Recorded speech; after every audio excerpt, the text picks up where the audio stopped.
Biz inşallah bugün bayrağı devralacağız.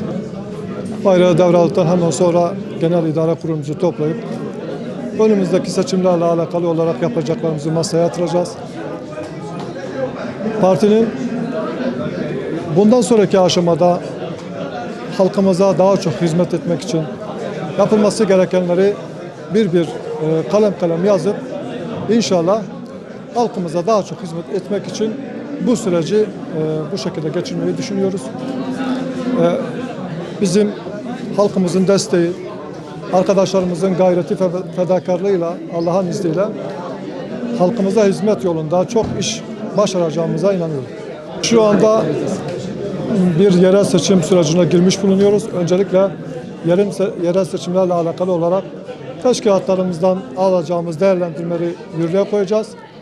Ama biz bütün Türkiye'de her ilde, her ilçede teşkilatlanmayı düşünüyoruz.